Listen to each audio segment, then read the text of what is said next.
Hello friends, welcome to my channel. आज की video में बात करने वाले हैं बीए प्रोग्राम हिस्ट्री का सिलेबस लेके आए फ्रेंड, और फर्स्ट ईयर वाले बच्चों का है। यूनिट सेकंड लेके आए फ्रेंड। तो इसमें क्या है कि पहला क्या ऐतिहासिक संस्कृतियों के सर्वेक्षण के बारे में बात करेंगे। तो मैंने इससे पहले इसकी वीडियो बना रखी है, पैलियोलिथिक, मेसोलिथिक और न्यूलिथिक। ठीक है।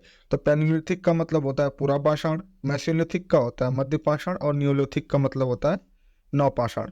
तो पैलियोलिथिक यानी पूरा पाषाण काल के बारे में मैंने वीडियो बना दी, आप जाके चैनल पे देख सकते हैं। ठीक है। उसी वीडियो में मैं सेकंड पार्ट लेके आया हूँ, मेसोलिथिक यानी मध्य पाषाण काल के बारे में। तो चलिए शुरू करते हैं फटाफट। तो मध्य पाषाण काल का होता है मेसोलिथिक एज। मध्य पाषाण काल किसे कहते हैं आप समझ लेंगे। पूरा पाषाण काल और नव पाषाण काल के बीच के काल को मध्य पाषाण काल कहा जाता है। जैसे नाम से ही पता चल रहा है, मध्य पाषाण यानी पूरा और नौ के बीच के काल को क्या कहा जाता है, मध्य पाषाण काल कहा जाता है। आगे देखते हैं। इस काल में मुख्य रूप से तेज धार वाले औजारों का उत्पादन आरंभ हुआ। यानी इस काल में यानी मध्य पाषाण काल में छोटे औजारों का उत्पादन आरंभ हुआ, प्रोडक्शन इनकी तेजी की गई और बढ़ाया गया इनका। मध्य पाषाण काल में मानव ने जिन उपकरणों को बनाया उन्हें सूक्ष्म पाषाण या सूक्ष्म उपकरण या बौने उपकरण भी कहा जाता है। तो आपसे प्रश्न ये पेपर में ये भी पूछ सकता है कि बौने उपकरण किस काल में बनाए जाते थे। तो आप समझ ना, मध्य पाषाण काल के बारे में बात हो रही है। नेक्स्ट देखते हैं, मध्य पाषाण काल की समय अवधि देख लेते हैं। जैसे मैंने बताया था कि जो पैलियोलिथिक के बारे में होता है फ्रेंड, पैलियोलिथिक और मेसोलिथिक और न्यूलिथिक यानी पूरा पाषाण और मध्य पाषाण नवपाषाण, इनका एग्जैक्ट आपको ईसा नहीं मिलेगा फ्रेंड, लेकिन एक अनुमानित जो बताया गया है, किताबों में लिखा गया है, उसके अनुसार हम बता रहे हैं। मध्य पाषाण काल का समय 12,000 ईसा पूर्व से लेकर 10,000 ईसा पूर्व तक माना जाता है। ठीक है। आपको अलग अलग कॉपी में अलग अलग तरीके के बताए जाएंगे, लेकिन आप लिख सकते हैं, इससे आपके नंबर नहीं कटेंगे फ्रेंड। ठीक है। लेकिन यह काल अवधि अलग अलग जगहों पर अलग अलग मानी गई है। ठीक है। अलग अलग किताबों में अलग अलग लिखा गया है। तो देखते हैं मध्य पाषाण काल की संस्कृति की विशेषता देख लेते हैं। इसमें क्या था, लोगों का रहन सहन कैसा था, संस्कृति कैसी थी, कैसे रहते थे। ठीक है। सारी चीजें पढ़ेंगे। नीचे देखते हैं। इस युग में धीरे धीरे तापक्रम बढ़ा और मौसम गर्म और सूखा होने लगा। ठीक है। जैसे पूरा पाषाण खत्म हुआ फ्रेंड, उसके बाद मध्य पाषाण जब शुरू हुआ, तो इस युग में धीरे धीरे तापक्रम बढ़ा। ठीक है। और मौसम गर्म और सूखा होने लगा, यानी तापमान बढ़ने लगा, मौसम गर्म हुआ और सूखा होने लगा। परिवर्तन से मनुष्य का जीवन प्रभावित होने लगा। जब समय परिवर्तन होता है फ्रेंड, मौसम परिवर्तन तो मानव को कहीं ना कहीं उसका जीवन प्रभावित होने लगता है। मानव ने बदलते हुए वातावरण के अनुकूल अपने आप को ढाल लिया। ठीक है। जैसे प्रकृति की मार पड़ती कारण क्या होता है, मानव अपना जीवन शैली बदल लेता है। जैसे पहले वो जंगलों में रहता था। ठीक है। फिर जंगलों में वो पेड़ों के नीचे सरवाइव करते थे। इसके बाद उन्होंने क्या क्या झोपड़ियां बनाई, फिर नदियों के किनारे उन्होंने बसना शुरू कर दिया। तो कहीं ना कहीं उनको जैसे जैसे अनुभव होता गया कि भाई ये चीजें करनी है अपने जीवन में, तो वो अपने आप को बदलते गए और उसके अनुसार अपने आप को ढालते गए। इसी को बोला जाता है प्रकृति यानी वातावरण के अनुसार अपने आप को ढाल लेना। ठीक है। उस समय में ऐसे ऐसे क्रम बढ़ता रहा और आज देख लीजिए हम कहाँ पे हैं। तो ठीक है, इसी तरीके से विकास होता जा रहा है। जीवन शैली देख लेते हैं। इस युग में मानव ने अस्थायी जीवन की शुरुआत की। शुरुआत में जो पूरा पाषाण की बात करते हैं फ्रेंड, तो मानव क्या था, अस्थायी नहीं था। कहीं भी शिकार करना, मारना। ठीक है। और वहीं पे अपना जीवन यापन करना, तो यानी वो घुमक्कड़ लोगों की तरह जीवन जीता था। लेकिन जैसे जैसे मध्य पाषाण आया, मानव में थोड़ी विकास शैली आई। ठीक है। बुद्धि का विकास हुआ, तो वो क्या किया, अब एक अस्थायी जीवन जीने लगा वो। आगे देखते हैं। मानव ने टहनी और पत्तों से बनी झोपड़ियों में रहने लगी। पहले गुफाओं में रहते थे। प्रकृति की जो गुफा होती, गुफा बनाते नहीं थे रन, गुफा होती थी, जैसे पेड़ पहले गुफा होती थी, उसमें से पत्थर वगैरह निकाल के बस उसी में रहने लगे। लेकिन अब थोड़ा सा मानव का मस्तिष्क का विकास हो गया, तो वो क्या करने लगा, मानव ने अब पेड़ों से वो अपने आप का घर बनाने लगे, झोपड़ी बनाने लगे, टहनियों से, पत्तों से। ठीक है। झोपड़ी बनाते और उसमें स्थायी जीवन यापन करते। अब वो गुफाओं से निकलकर नदी नदी घाटी, तालाबों, पानी के स्रोतों के आसपास झोपड़ी बनाकर अस्थायी जीवन करने लगी। ठीक है। नदी घाटी के आसपास क्यों रहना पसंद करते हैं फ्रेंड, क्योंकि नदी घाटी के सामने आपको मछली मिल जाएगी, और भी जो जंगली जानवर पानी पीने के लिए आएंगे, आप उनका बड़े आसानी से शिकार कर सकते हैं। तो कहीं ना कहीं नदी और तालाबों के बीच रहने का जो उनका विचार था, जो उनकी सोच थी, वो कहीं ना कहीं वो सही थी। ठीक है। और उनको उनसे फायदा भी होता था, लाभ भी होता था।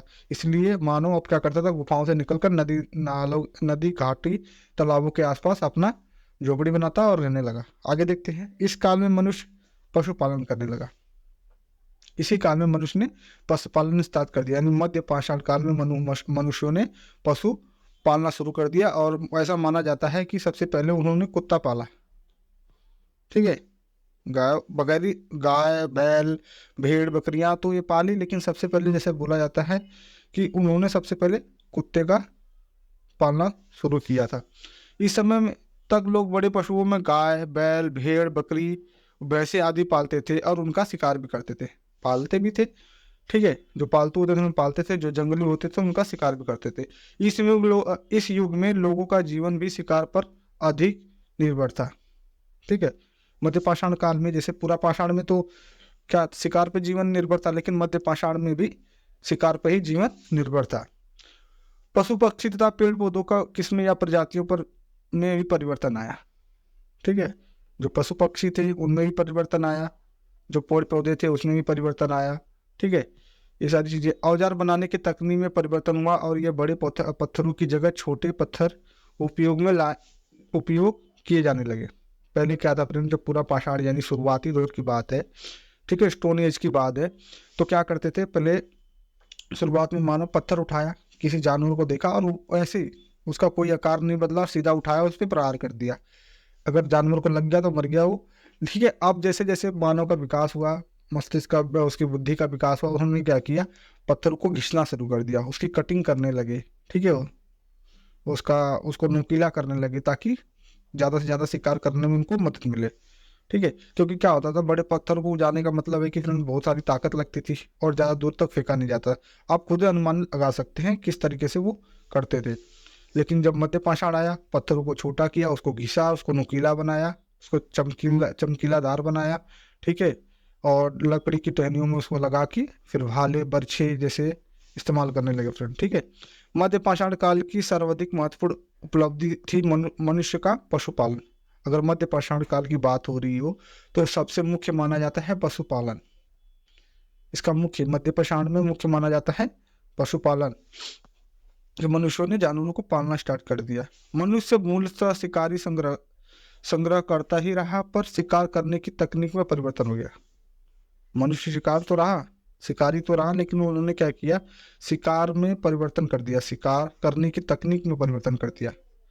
ठीक है, अब वो क्या करते थे, एक योजना बनाते थे, योजना की तरह से। अब क्या होता था, उस समय पूरा पाषाण में योजना नहीं बनाया, सीधा पकड़ा जानवरों को दौड़ाते थे, मारते थे। अब लेकिन ये पूरा पाषाण काल में तकनीक का परिवर्तन हुआ, हथियार में परिवर्तन, अब योजना बना के वो शिकार करते थे।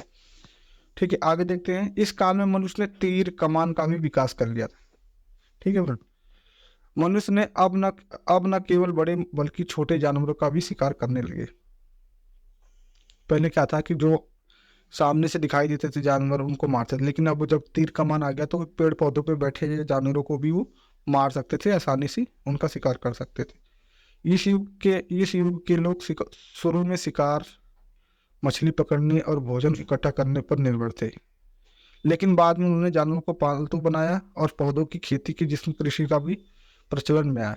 ठीक है, इसकी अंत जो मध्य पाषाण के अंत है, ठीक है, जो इसका अंतिम चरण था, उसमें क्या था, मनुष्य ने खेती करना भी स्टार्ट कर दिया था। शुरुआती दौर में नहीं, शुरुआती दौर में तो शिकारी करते थे, लेकिन जब मध्य पाषाण का अंतिम चरण शुरू हुआ फ्रेंड, तो उसमें कहीं ना कहीं मानव का विकास होने लगा और फिर उन्होंने पौधों की खेती भी करना स्टार्ट कर दिया, यानी कृषि करना भी, पशुपालन के साथ साथ कृषि करना भी वो प्रचलन में आ गया था।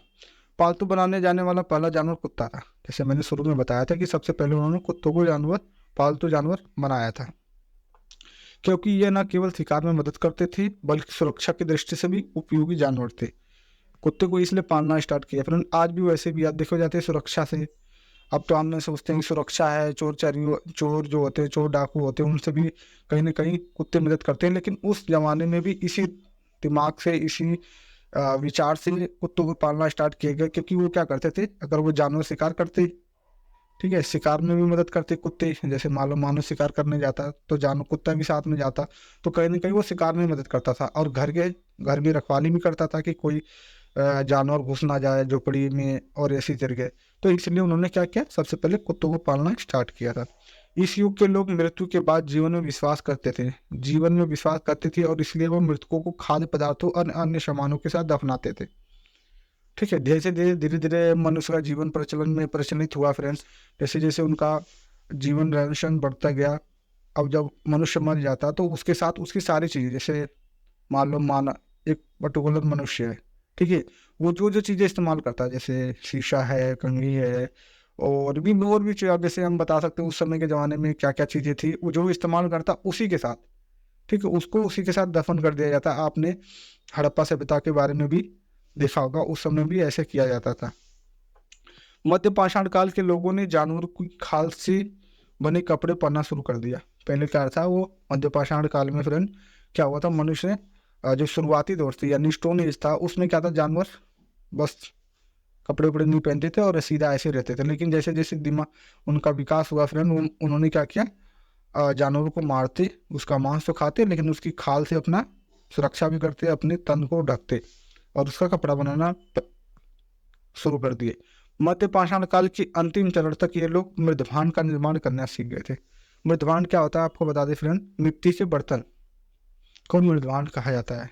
ठीक है, मिट्टी के बर्तनों को मृदभांड कहा जाता है। तो शुरुआत इसके अंतिम चरण में खेती भी करना शुरू कर दिए, मृदभांड बनाना भी शुरू कर दिए, पशुपालन करना शुरू कर दिए। तो देखिए मनुष्य किस तरह स्तर से किस तरह से जा रहा है।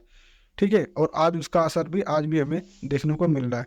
पूरा पाषाण काल में मनुष्य ने आग की खोज कर ली थी, परंतु उसका सही उपयोग करना उसे नहीं आता था। मतलब पूरा पाषाण में परिणाम क्या हुआ था, मनुष्य ने आग तो खोज ली थी, शुरुआती दौर में ही आग की खोज हो गई थी, लेकिन उसको संभालना, उसको सही उसका उपयोग करना उसे नहीं आता था कि इस आग से क्या क्या किया जा सकता है। लेकिन मध्य पाषाण काल में मनुष्य ने आग का सही उपयोग करना सीख गए। ठीक है, उदाहरण के लिए कच्चे भोजन को पकाने के लिए, शिकार करते समय आग का प्रयोग करना, सुरक्षा के लिए आग का प्रयोग करना, ये सारी चीजें आग से वो करते थे। अब उनके मध्य पाषाण के मुख्य औजार देखते हैं क्या क्या है। मध्य पाषाण काल में पत्थर के बहुत छोटे छोटे औजार होते थे। मध्य पाषाण काल के प्रमुख औजार थे फलक, पॉइंट, खुरचन, उत्कीर्णक, चंद्रकार, त्रिभुजाकार, वेधनी जैसे कई सूक्ष्म पाषाण उपकरण थे। सर्वप्रथम तीर कमान का आविष्कार इसी काल में हुआ था। ठीक है, मध्य पाषाण काल में मुख्य 2-3 चीजें याद रखने की जरूरत है फ्रेंड। पहला पशुपालन, कृषि, इसके बाद तीर कमान, ये सारी चीजें मुख्य विशेषता है, आप समझ रहे हैं। इस काल में हथियार पत्थर और हड्डियों से बने होते थे। ठीक है, पहले तो क्या करते थे, लोग पत्थरों से हथियार बनाते थे, लेकिन जैसे जैसे उनका दिमाग बढ़ा, ठीक है, बुद्धि बढ़ी, उन्होंने क्या किया, हड्डियों से भी वो जो जानवर की हड्डियां जो मारते थे, उनको जानवरों को मारते थे तो उनकी हड्डियां फेंक देते थे। लेकिन जैसे जैसे उनका दिमाग बढ़ा फ्रेंड, उन्होंने क्या किया, हड्डियों से भी औजार बनाना शुरू कर दिया था। हथियारों में लकड़ियों और हड्डियों के हत्थे लगाते थे। उदाहरण के लिए हंसिया एवं आरी इत्यादि। ठीक है, ये सभी हथियार नुकीले, क्रोड़क, त्रिकोण ब्लेड और नौ चंद्राकार आदि आकार के प्रमुख हथियार होते थे। मध्य पाषाण काल की स्थल, ठीक है, इसका स्थल कहाँ है, वर्तमान समय में बात करते हैं। वीरभानुपुर पश्चिम बंगाल, लंगनाज गुजरात में, आदमगढ़ मध्य प्रदेश, बंगोर राजस्थान, ठीक है, सराय नाहर राय महानदाहा प्रतापगढ़ उत्तर प्रदेश। ठीक है, ये प्रमुख स्थान है जहाँ पे मध्य पाषाण कालीन के समय के सारी कुछ चीजें मुख्य रूप से वहाँ मिली हैं। आई होप आपको वीडियो समझ में आई हो। ठीक है, और अगर आप नए चैनल पे नए हैं तो चैनल को सब्सक्राइब करिए, लाइक करिए और अपने दोस्तों के साथ शेयर कीजिए। मैं 10 बार बोलता हूँ फ्रेंड, और लास्ट के हर वीडियो में बोलता हूँ कि ज्ञान बांटने से बढ़ता है। ठीक है, आप अपने तक ज्ञान सीमित ना रखें। जैसे मैं आपको समझाने की कोशिश कर रहा हूँ, आप अपने दोस्तों को शेयर कीजिए इस तरीके से। ठीक है, मिलते हैं नेक्स्ट वीडियो में, और नेक्स्ट वीडियो हमारी होगी नवपाषाण काल में। तो ये हमारा दूसरा यूनिट खत्म हो जाएगा। ठीक है फ्रेंड, इसके बाद हम वैदिक सभ्यता के बारे में बात करेंगे यूनिट 3 में। तो मिलते हैं नेक्स्ट वीडियो में, तब तक के लिए जय हिंद।